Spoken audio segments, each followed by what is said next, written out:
முள் தீண்டிய ரோஜா சிறுகதைக்கு உங்களை அன்புடன் வரவேற்பது உங்கள் புவனா. வாங்க கதைக்குள்ளே போகலாம். கௌதமும் விவேக்கும் வேகமாய் படி இறங்கி வர, நீ காரில் ஏறு அபி, அவன் கிடக்கிறான் பைத்தியக்காரன் சொல்லிவிட்டு விஷ்ணுவும் காரில் ஏற அபியும் முன் சீட்டில் ஏறிக்கொண்டாள். வேகமாய் காரை எடுத்துக்கொண்டு விஷ்ணு புறப்பட கோபத்தில் கார் சீறி பாய்ந்தது. அடி வாங்கி கொண்டு கோபத்தோடு கன்னத்தை தேய்த்து கொண்டிருந்தான் சுகந்தன். வேகமாய் கீழே வந்த கௌதம், என்ன ஆச்சு? எதுக்காக அவன் உங்களை அடித்தான்? அது சார், அவன் அபிகிட்ட மோசமாக நடந்துக்கிட்டான், அதை ஏன்னு கேட்டேன், அதுக்காக என்னை அடிச்சிட்டான். மோசமாக நடந்துக்கிட்டானா? என்ன மோசமாக நடந்துக்கிட்டான்? அதாவது அபிகிட்ட மிஸ்பிஹேவ் பண்ணான். ஆமாம் சார். நீங்கள் கண்ணால் பார்த்தீங்களா? ஆமாம் சார். அவன் அந்த மாதிரி மிஸ்பிஹேவ் பண்ணதை பார்த்து தாங்க முடியாமல் கேட்டதுக்கு தான் என்னை அடிச்சுட்டு போகிறான். அப்படியா? கௌதம் பலாரென சுகந்தன் கன்னத்தில் ஒரு அறை விட, சார் மச்சான் என்னடா? விவேக்கும் கேட்க, என்கிட்டயே பொய் சொல்கிறியா? மேலே இருந்து நான் எல்லாத்தையும் பார்த்துக்கிட்டு தான் இருந்தேன். நானும் காலையிலேருந்து பார்த்துக்கிட்டு இருக்கேன். உன்னோட பிஹேவியரே சரியில்லை. இனி ஒரு தடவை நீ அபிகிட்ட மோசமாக நடந்துக்கிறத பார்த்தேன், சாவடிச்சிருவேன். விவேக், போய் காரை எடுத்துக்கிட்டு வா, ஒழுங்கா வீடு போய் சேரு. சுகந்தனை பார்த்து கை நீட்டி எச்சரித்து விட்டு கௌதமும் விவேக்கும் காரில் கிளம்ப, என்னடா நினச்சிக்கிட்டு இருக்கீங்க? ஆளுக்கு அடிக்கிறீங்க. அந்த அபியோட அத்தான் அடித்தான்னா அதில் கூட ஒரு நியாயம் இருக்குது. இவன் ஏன் என்னை அடிச்சுட்டு போகிறான்? என்னை பார்த்தா இவங்களுக்கெல்லாம் எப்படி இருக்குது? இருக்கட்டும்டா, எல்லாருக்கும் சேர்த்து அபி மூலமாக மொத்தமாக ஆப்பு வைக்கிறேன். அப்போ தெரியும் இந்த சுகந்தனை பற்றி. என்னாச்சு மச்சான்? ஏன் அவனை அடித்த? எனக்கு விஷ்ணுவை பற்றி நல்லா தெரியும், அபியை பற்றியும் தெரியும். விஷ்ணு அபிகிட்ட மிஸ்பிஹேவ் பண்ணுறான்னு என்கிட்டயே சொல்கிறான். அவனுக்கு எவ்வளோ திமிரு! அதோட இவன் காலையில் என்ன பண்ணான் தெரியுமா? நடந்த விஷயத்தை கௌதம் விவேக்கிடம் சொல்ல, இடியட், அவனை சும்மாவை விட்டேன். ஆமாம், பர்பஸாக அவன் அப்படி பண்ணலைன்னு அபி சொல்கிறா, அதனால் சும்மா விட்டேன். ஆனால் இப்போ நடந்ததெல்லாம் பார்க்கும்போது இவன் வேணும்னே அபிகிட்ட ஏதோ மிஸ்பிஹேவ் பண்ணுறான்னு நினைக்கிறேன். அசம்ஷனில் நாம் எதுவும் பண்ண வேண்டாம். ஆனால் நீ சொன்னது மட்டும் உண்மையாக இருந்தா அப்புறம் தெரியும் அவனுக்கு நம்ம யாருன்னு. விடு விவேக், அவன் ஒரு புள்ளப்பூச்சி. ஆனால் காலையில் நடந்த விஷயத்தில் ஒரு நல்ல விஷயம் நடந்திருக்கு. என்ன ஆச்சு? என் பையனோட பேர் அஸ்வினா. அஸ்வினா? உனக்கு எப்படி தெரியும்? எல்லாம் என் அருமை பொண்டாட்டி தான் சொன்னான். அபியே உன் பையனை பற்றி சொன்னாளா? அப்படியே சொல்லிட போகிறா. என்ன மச்சான் குழப்பற? அபி தான் சொன்னான்னு சொல்கிற, அப்புறம் சொல்லிட போகிறான்னு சொல்கிற. எனக்கு ஒன்றுமே புரியல. அது நடந்த விஷயத்தை சொல்லவும். ஓஹோ, அப்படித்தான் மேடம் சொன்னாங்களா? ஆமாம், அப்படித்தான் என் பையன் பேர் அஸ்வின்னு தெரிஞ்சுது. இந்த பொங்கல் லீவ் 4 நாள் போனதும் முதல் வேலையாக என் பையனை கண்டுபிடிக்கணும். கண்டிப்பாக திங்கக்கிழமை கண்டுபிடிக்கிறோம். டன். அத்தான், ஏன் இவ்வளோ வேகம்? கொஞ்சம் பொறுமையாக போங்க. யார் அபி? அவன் லூஸு மாதிரி வந்து தேவையில்லாமல் உங்ககிட்ட பேசிக்கிட்டு இருக்கான். எங்கள் கம்பெனியோட அசிஸ்டன்ட் மேனேஜர். இதுக்கு முன்னாடியெல்லாம் இப்படி நடந்துக்கிட்டது இல்லை தான். இந்த 2 வாரமாக அவர் என்கிட்ட பேசுகிற விதமே சரியில்லை. எனக்கு தான் அப்படி தோணுதா, இல்லை உண்மையிலேயே அப்படித்தான் இருக்காரான்னு தெரியல. சரி பாரு அபி, ஒரு வேளை அவன் வேணும்னே அப்படி பண்ணா என்கிட்ட சொல்லு, அவன் மூஞ்ச முது பக்கம் திருப்பி விட்டுறேன். அத்தான், தயவுசெய்து இதை பற்றி வீட்டில் யார்கிட்டையும் சொல்ல வேண்டாம். அப்புறம் எல்லாரும் பயப்படுவாங்க. அதே மாதிரி தான் உனக்கும் சொல்கிறேன். வீட்டில் பயப்படுவாங்கன்னு ஆஃபீஸில் நடக்கிற எந்த பிரச்சனையும் வீட்டில் சொல்லாமல் இருக்காத. எதுவாக இருந்தாலும் என்கிட்ட சொல்லு, நான் பார்த்துக்கிறேன். அதெல்லாம் ஒன்றும் இல்லைத்தான், எல்லாம் ஸ்மூத்தாக தான் போகுது. ஏன் அபி, நான் உன்னை கேட்டால் நீ கோவிச்சிக்க மாட்டியே? நான் ஏன் அத்தான் கோவிச்சிக்க போகிறேன்? சொல்லுங்க, உன்னோட ஃப்யூச்சர் பிளான் தான் என்ன? எனக்கு என்ன பிளான்? எதுவும் இல்லையே. ஏன் அபி இப்படி சொல்கிற? உன்னோட எதிர்காலத்தை பற்றி நீ என்ன தான் நினச்சிக்கிட்டு இருக்க? அஸ்வினுக்கு அப்பா வேண்டாமா? அபியின் முகம் மாற, அபி, உன்னை கஷ்டப்படுத்த நான் இந்த கேள்வியை கேட்கல. இங்கே பாரு அபி, தயவு செய்து சொல்கிறேன், உங்கள் 2 பேருக்குள்ள என்ன பிரச்சனைன்னு எனக்கு தெரியாது. ஆனால் எவ்வளவு நாளைக்கு தான் நீ இப்படியே இருப்ப? உனக்குன்னு ஒரு வாழ்க்கை வேணும், உனக்குன்னு ஒரு துணை வேணும், அஸ்வினுக்கு ஒரு அப்பா வேணும். உன்னை விட்டுட்டு போன ஒருத்தனை பற்றி நீ எந்த கவலையும் படாத. ஊர் உலகத்துக்காக பயப்படவும் செய்யாத. அவன் வேணும் வேணாம்னு ஏதாவது ஒரு முடிவு பண்ணு. வேணாம்னு சொன்னால் அதுக்கு உண்டானதை பண்ணலாம். வேணும்னு சொன்னால் அவன் ஃபோட்டோ இருந்தால் கொடு. நான் எப்படியாவது அவனை தேடி கண்டுபிடிச்சி கூட்டிக்கிட்டு வரேன். வாழ்க்கை போச்சுன்னா திரும்ப வராது அபி. நீ நிம்மதியாக சந்தோஷமாக இருக்கணும்னா உனக்குன்னு ஒரு வாழ்க்கை வேணும் அபி. அத்தான், நான் இப்போவே சந்தோஷமாக தான் இருக்கேன். எனக்காக அம்மா, அப்பா, மைத்திலி, நீங்கள், மாமா, ராகவி எல்லாருமே இருக்கீங்க. முக்கியமாக என் பையன் அஸ்வின். என் எதிர்காலமே என் பையன் அஸ்வின் தான். எனக்கு வேறு எதுவும் வேண்டாம். இதன் பிறகு இதை பற்றி பேச வேண்டாம் தான்.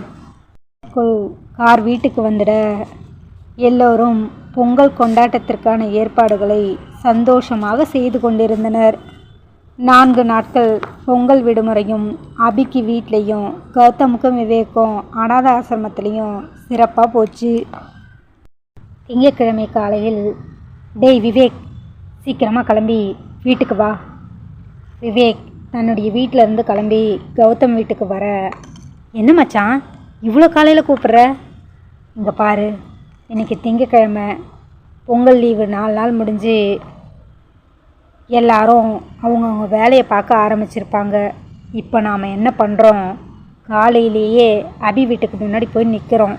நின்று எப்படியும் என் பையனுக்கு இன்றைக்கி ஸ்கூல் இருக்கும், அவன் ஸ்கூலுக்கு கிளம்புவான், அவனை ஃபாலோ பண்ணுறோம், கண்டுபிடிக்கிறோம்.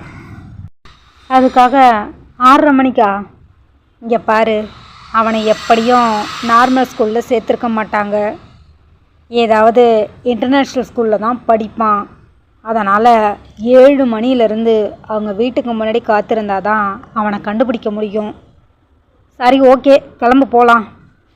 காலை 7 மணியிலிருந்து அபி வீட்டு வாசலில் இருவரும் காத்து கொண்டிருக்க, உள்ளிருந்து அஸ்வினின் கார் கிளம்பியது. கொஞ்சம் இடைவெளி விட்டு விவேக்கும் அந்த காரை ஃபாலோ பண்ண, சரியா ஸ்கூலுக்கு முன்னாடி இருந்த சிக்னலில் கௌதமோட கார் மாட்டிக்க, என்னடா இது, கரெக்டாக இந்த நேரத்தில் சிக்னல் போட்டுட்டாங்க, கார் வேற முன்னாடி போயிடுச்சு. மச்சான் மச்சான் டென்ஷன் ஆகாத, அங்கே பாரு, அந்த ஸ்கூல் வாசலில் தான் கார் நிற்குது. அப்போ உன் பையன் அங்கே தான் படிக்கிறான்னு தெரிஞ்சு போச்சு.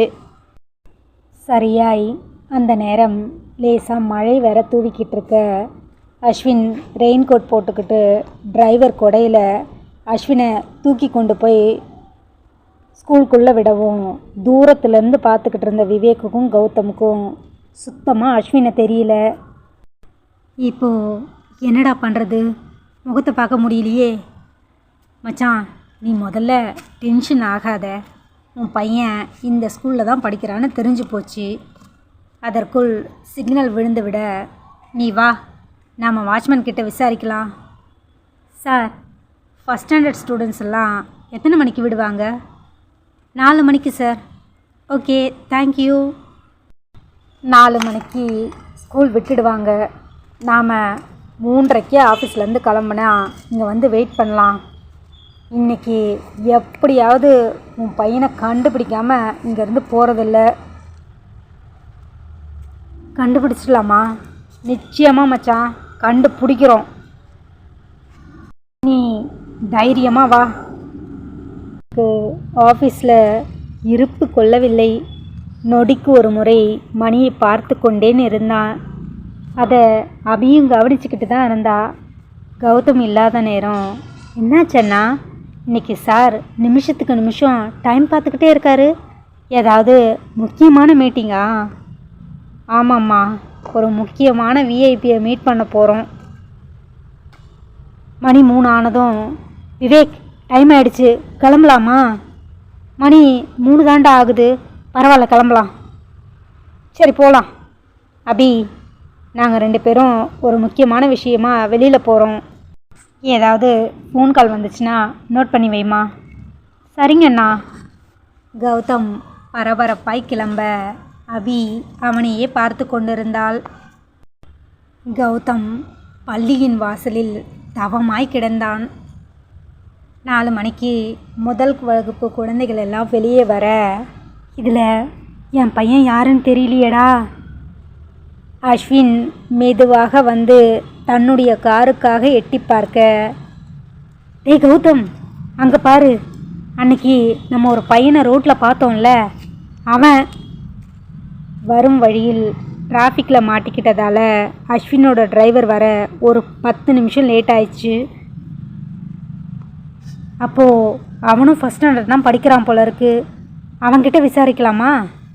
அவன் பேர் என்னவோ சொன்னானே, ஐயோ மறந்துட்டனே, உனக்கு ஞாபகம் இருக்கா? இல்லை மச்சான், எனக்கு அந்த பையன் பேர் ஞாபகம் இல்லை. சரி வா, அவங்ககிட்டயே விசாரிப்போம். ஹாய் தங்கம். ஹாய் அங்கிள், நீங்கள் யாருக்காக வெயிட் பண்ணுறீங்க?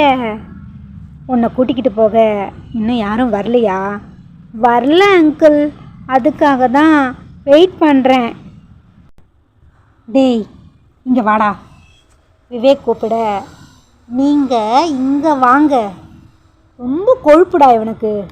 டேய் விவேக் சும்மா இரு.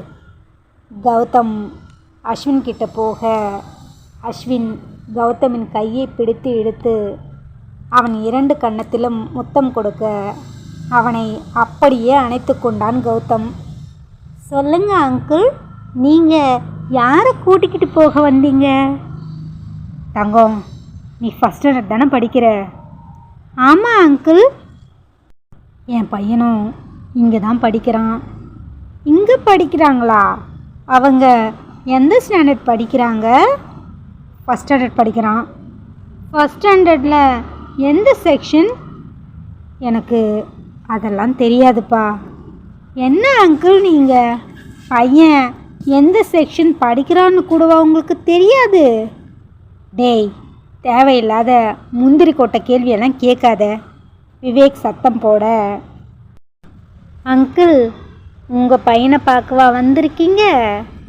விவேக் கிட்ட அஸ்வின் கேட்க, இல்லையே, அவன் பையனை பார்க்க தான் வந்திருக்கோம்.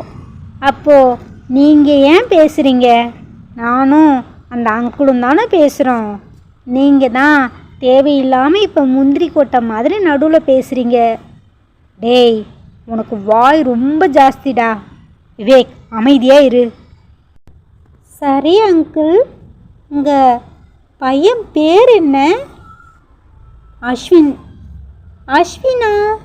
என் பேர் கூட அஸ்வின் தான். உன் பேர் அஸ்வினா? அப்போது உன் அம்மா பேர்? என் அம்மா பேர் எல்லாம் ஏன் கேட்குறீங்க? செல்லம், தயவு செய்து உன் அம்மா பேர் சொல்லுடா. என் அம்மா பேர் அபிநயா அப்படின்னு கூப்பிடுவாங்க. உன் அப்பா பேர்?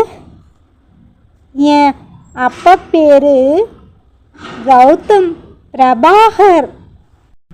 உன் தாத்தா பேர் ரகுபதி, பாட்டி பேர் திலகா, உன் சித்தி பேர் மைதிலி தானே? ஆமாம் அங்கிள். இதெல்லாம் உங்களுக்கு எப்படி தெரியும்?